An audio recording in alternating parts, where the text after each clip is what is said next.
Hey everyone, this is Diana Rose. Welcome to my channel. This is a review for Love and Marriage Huntsville's Season 4, Episode 10, and it was called Destined for a Storm. And if you guys were paying attention to that episode, you would have seen that Marsau was setting the stage for the perfect storm at the end of this episode. He said some things about Melody, Martel, and Melody's mother, okay, that had me questioning a whole lot of things, and actually very much coinciding with a lot of the information I gave you guys in my video called The Comeback Group Lost 47 Acres. If you didn't watch it, go ahead and look at that video.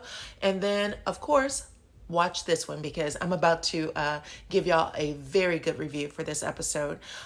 Before I get started, you guys, please like this video right now so that others can find me. Of course, subscribe to my channel. I really appreciate every single one of you guys for your support. And let's get started. So the show picks up exactly where it left off. Wanda told the adult women in the room that her adult daughter don't mess with bees who buy shoes that don't come in a box. But Tisha is at the party, so it's safe to assume she does. Also, Wanda said her favorite store is a thrift store and those shoes don't come in a box. So joke's on her. Kimmy says we won't be that, and then Wanda doubles back into the room, tries to think of something clever to say, but she can't. Melody starts laughing at her. Wanda tells Kimmy that she doesn't appreciate her calling her out. And she tried to have a back and forth with Kimmy, but I think she had a flashback of that cussing out she gave her at Black, and then she turned around and went right back into the kitchen. Next up, we have Marsau and Maurice. Marsau pulls Maurice aside at Jalen's housewarming party, I guess to blow off some steam, and he ends up telling him that the woman Tisha needs the most in her life is the one that is causing the most trouble in his house. He said it's not the internet, it's not outside. And he said that Tisha refuses to do anything about it. Then he goes on to tell him that Wanda showed Tisha pictures, hurled insults, and lied about him confirming that he was in a hotel with another woman when he was in ATL. He actually said that his entire house is questioning him and that his wife now feels unprotected. In confessional, Maurice says that Wanda is a problem and that she's causing problems for all of them. And I thought that was interesting because Wanda did a live a few months ago where she said that all of the Scott brothers are liars. Literally, she said that. And she said that she couldn't trust any one of them outside of Maurice. She said that Maurice was the only one she trusted because it didn't matter what time of day or night. If she called Maurice, he would drop everything to come help her. And I don't know if that's because he's doing it out of the kindness of his heart or if he does it to, win some sort of favor with Wanda so that she doesn't throw him under the bus. And at the end of this episode, Maurice asked Tisha if she'd be okay with banning Wanda from her house. Then Maurice advises Marsau to get his life in order before taking that ATL trip. This is the same trip he just found out about. And Marsau says, "You do know that Tisha trusts me, right? As far as I'm concerned, I will be taking this trip to ATL also. I'm trying to open up another cigar bar." Now, at first I was like, wait a minute, wasn't this entire conversation about how Tisha doubts you? But then I thought about it a little bit and I was like, nah, Marsau and Maurice are exactly the same. They play mind games with each other the way they play mind games with their wives. Last season, Marsau told Tisha that he was depressed because of her, that she was demanding too much of his time and too much of his money. And then he convinced her that he needed to take a whole trip to Africa because of it. So yeah, he can go to Atlanta. In the next scene, Melody's mother, Miss Van, visits Melody at her home, and Melody shows her some marketing materials. Melody's mom says that she likes it better than the other one where she was showing too much of her hiney. Melody said that she has a skincare line, so she's going to have to show some skin. And she said that these curves helped with her sales. Melody also tells her mother that she is dropping Holt from her name and that she talked with the kids about it. They are okay. And she also said that not everyone will be invited to the relaunch party. Next up, we have Kimmy and Tiffany. They rehash what happened between Destined and Stormy, and Kimmy shares that they are both still at odds. Then Kimmy says that she has passed her brokerage exam and that her and Maurice have opened a brokerage firm.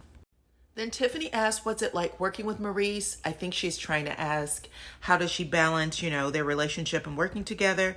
Kimmy says that Maurice is an entrepreneur at heart, whereas her background is executive corporate management.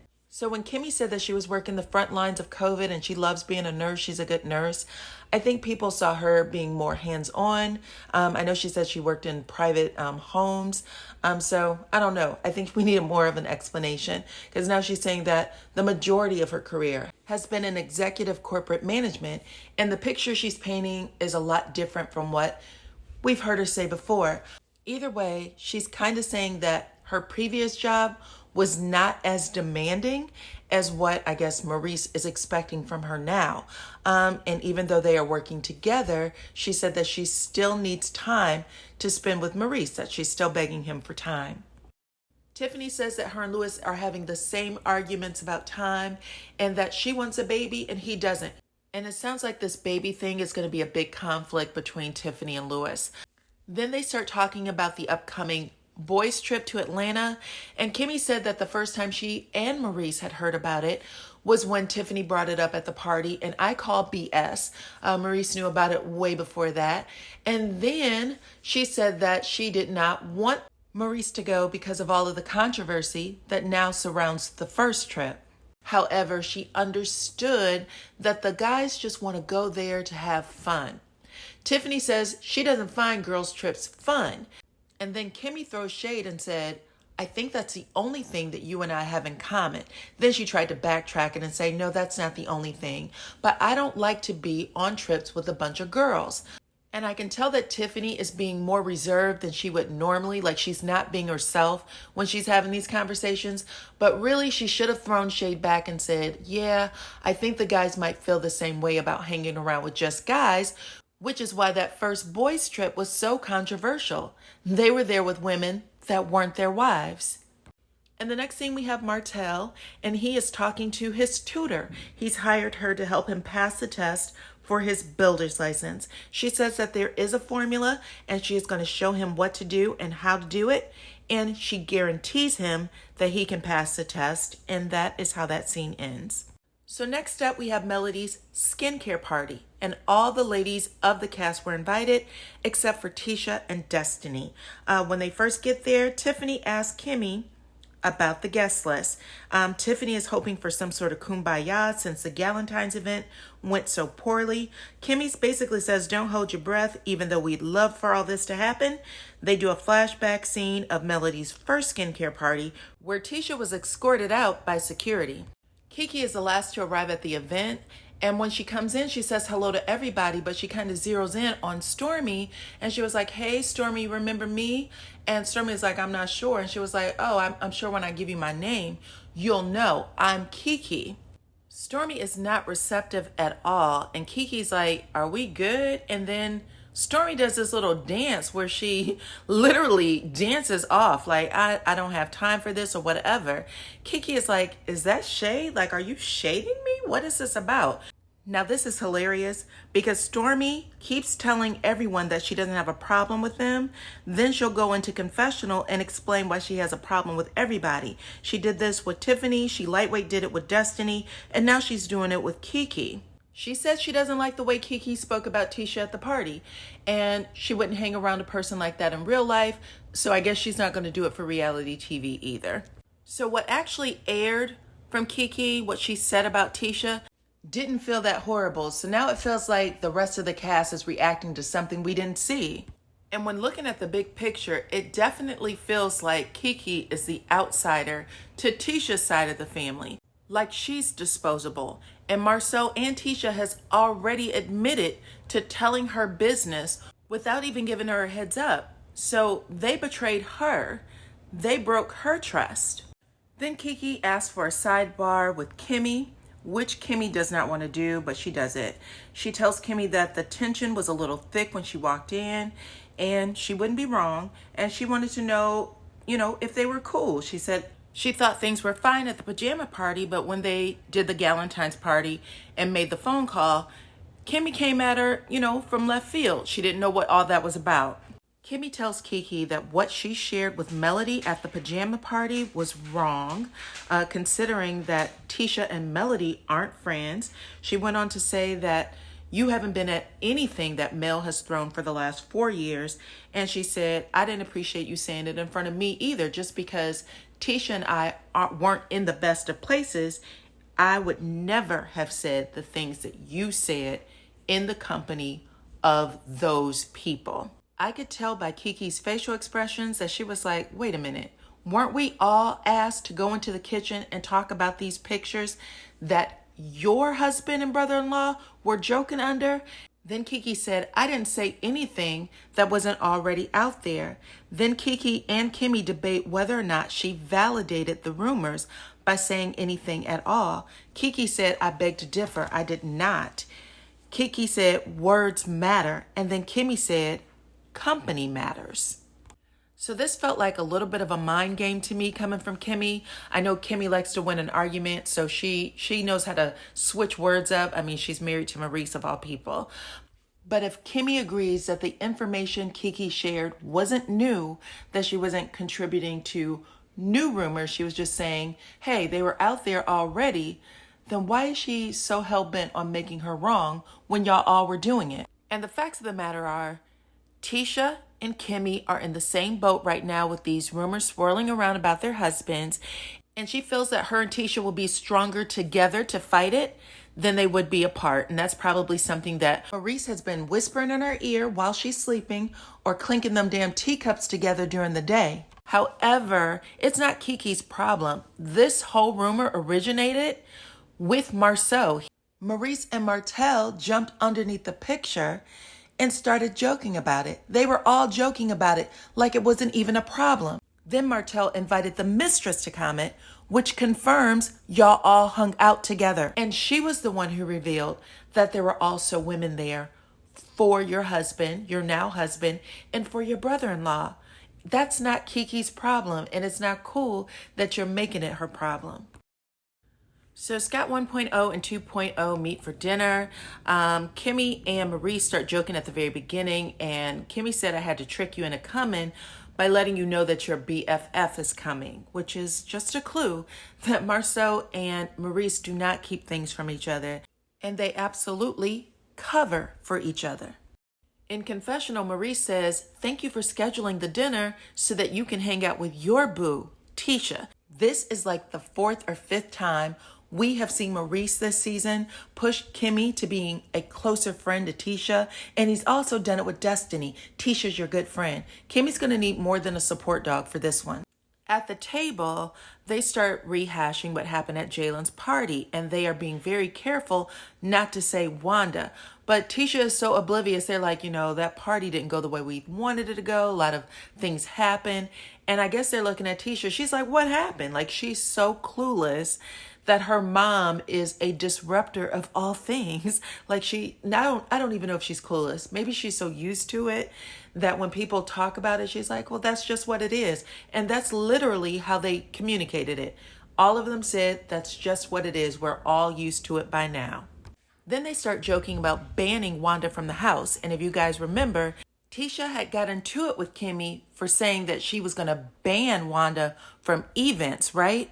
But now they can all joke about it. Then Maurice gets serious and he says, but Tisha, if Marsau wanted to ban Wanda, would you be okay with that? Then Tisha says, no, he can't ban my mother. Now, why would Maurice ask Tisha if it's okay to ban her mother from her house? What interest does he have in that? He's a puppet master. Marsau says, listen, if I have to, where I am in my life right now, I definitely would. I am a provider and a protector, and no one can threaten that, including Wanda. Now, Marsau loves to say that he gets the money, but I've never heard him say he was a protector. He was leaving Tisha at home with the kids at 3 a.m. to go to the bar. And it looks like they filmed this scene when it was a little colder outside, maybe November, December, probably January. If you guys remember, Melody started posting that like very regularly. She would post, you're supposed to have a provider, a protector, professor. Like that was a constant thing she would post. So I was like, it's interesting that he would say that in this scene. around the same time that Melody was posting the exact same words. And Marsau is petty. He likes to poke at people in his scenes, just like he said that Van had a sex tape, just like he said that Martel needs to hit rock bottom and lose everything. We all know that Melody said that Martel was a horrible protector, that he literally could not protect her, the children, or their legacy. And the fact that he is saying this in this scene, when just 20 seconds ago, they all said that they're used to Wanda doing exactly what she's doing. Like, oh, no harm, no foul. She's always like this. We've grown to expect it. Just says a lot to me. Then Kimmy rehashes what happened between her and KeKe, and she asks Tisha, how did Wanda feel about it? Tisha says she was upset because she went against family. Maurice said, well, that had to be really hard because you two are like sisters. Marsau says, well, you know what? Basically, if I had the chance to do it all over again, I would. I wouldn't apologize. We were friends. We had to let them know what was going on. I have to say that's not true.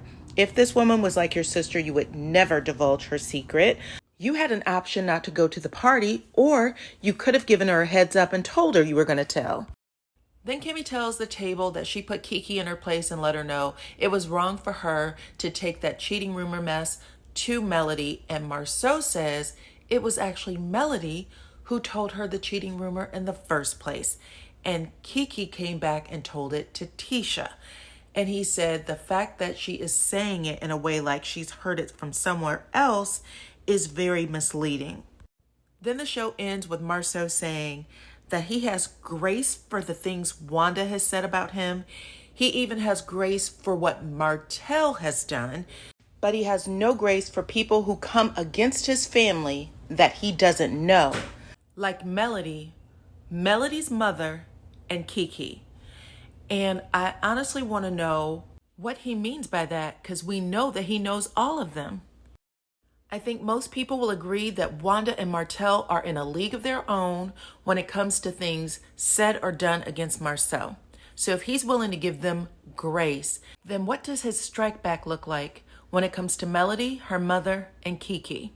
You guys let me know what y'all think about this episode in the comments. Like this video, please. Subscribe to my channel, and I will see you all on the next one.